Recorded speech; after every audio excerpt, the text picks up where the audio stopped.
excuse me. Yes, sir. Yeah, Dave Baldwin. One thing I'd like to just ask this board to please consider is on the new position of the general manager, I would request that there may be a serious study done to combine the general manager and the hydrologist position as a single position, and then maybe redirect, look at the job descriptions for the other people, and take up some of those responsibilities and spread them around. Things like, one of the things that you might be able to find ways, it's just quickly off the top of my head, the city does it, is Mary does great notes in minutes, but you can get transcription services that the city uses now for a reasonable price. It actually takes the minutes and you get a transcription out of them.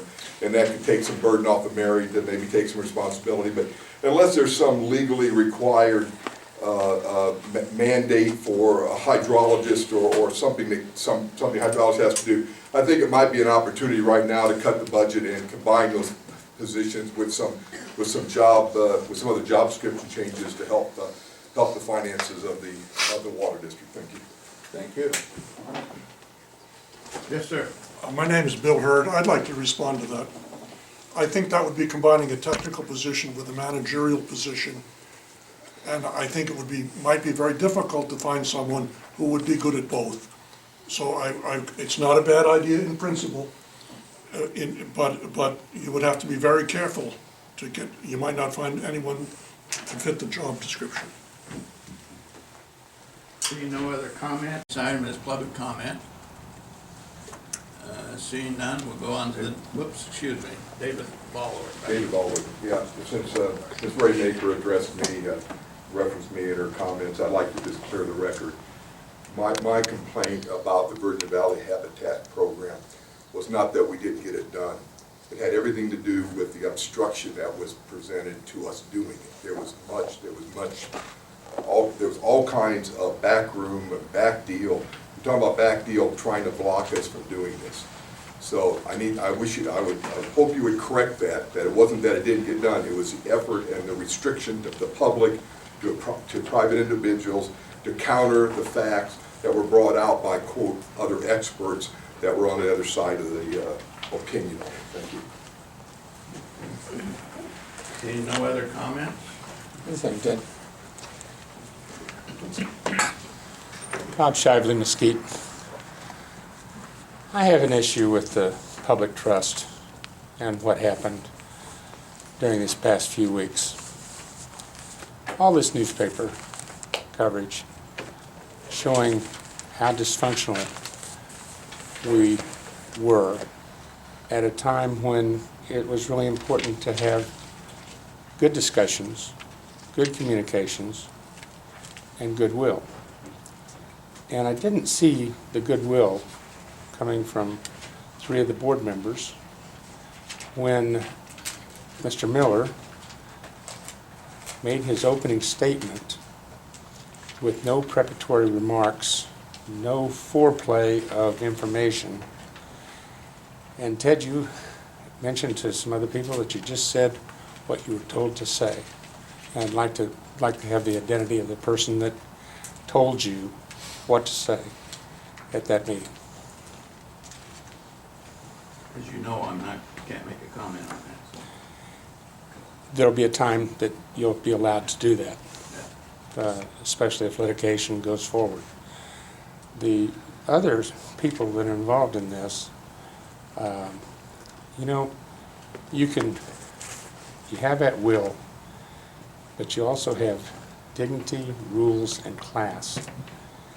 And the way this whole thing was handled is what broke the trust of the rest of us that aren't all water experts.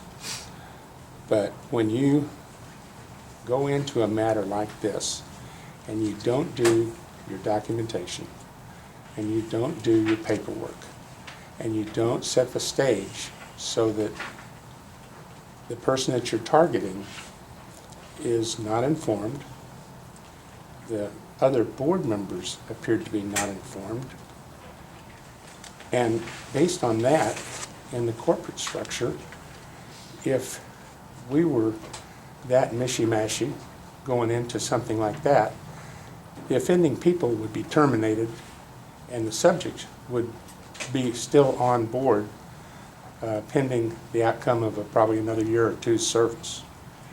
Because we all have rights, and the will of the people has been violated in a situation where that a few people can come forward and make the obvious mistakes in protocol that were made that throws this completely wide open to legal action. And I think if someone wants to really pursue it, yeah, they will win. And then some of the other people in their writings, I don't have the copy here, but like one of the other people got into it with both feet and kind of did a survey of something about not getting it when somebody says no a bunch of times. And basically, in all the reading, I didn't see much no. I saw if you can get it at a better price, if you can do this, if you can do that. And if you come from a sales background, you realize that you have to make at least 3 calls to even make a dent in your project. And it's the responsibility of people in these service areas that they be allowed to pursue, as long as it, it doesn't cause damage to people, to put a request through that's for a succeeding year is not the straw that broke the camel's back by any stretch of the imagination. Those were unfortunate choices of words by a couple of you. And the kind of the blue paper on the 4 no's and all that, sometimes people get so close to something that they lose their objectivity a little bit. And it doesn't take much just to take that gray line and push it over just a little bit this way, and it comes out reading real harsh. Push it a little bit this way, it comes out not so harsh. I'm not saying that your writer got too close to the subject, but I'm guessing it must have happened because I read it and it wasn't the news that I usually get from that person. And I would have preferred them not to get into it as a personal exercise in continuing to batter a bad subject. So I just take it, I really mean it, Ted, when I said that perhaps the gavel doesn't belong to you. There is a principle of the Peter Principle, the glass ceiling, and everything else. And you can't, in this job, continue to leak information like you've done all your life and continue to stir things up when the objective is to be more like you are today, handle the business, and do it in a forthright manner. And I feel like that you just damaged the hell out of the public trust when you did what you did on a mechanical basis. You may have had rights to do it, but you did it in a very crass, uncivilized way, and I am totally offended, as are many people in town. So I think anything that you can do to upgrade your skill sets and really do things right, whether they're deserved or not, you owe it to us, you owe it to yourselves to be a hell of a lot more sophisticated and on target. Okay. Thank you. Thanks for your time, Bill. Thank you. The next item is the meeting's adjourned. No, it's not. Hold on. Bo still had a statement to make. The board has asked me to inform the public that the Virgin Valley Water District received a subpoena from the Attorney General's office seeking information regarding the issue that has come up in the last couple of meetings regarding whether or not there was a violation of the open meeting law. The district is taking this very seriously. They're going to look into it very carefully. The district is going to fully comply with the subpoena from the Attorney General's office, and will provide additional information as additional information is known. I'm sorry, I didn't mean to forget you, Bill. Oh. Now the meeting's adjourned.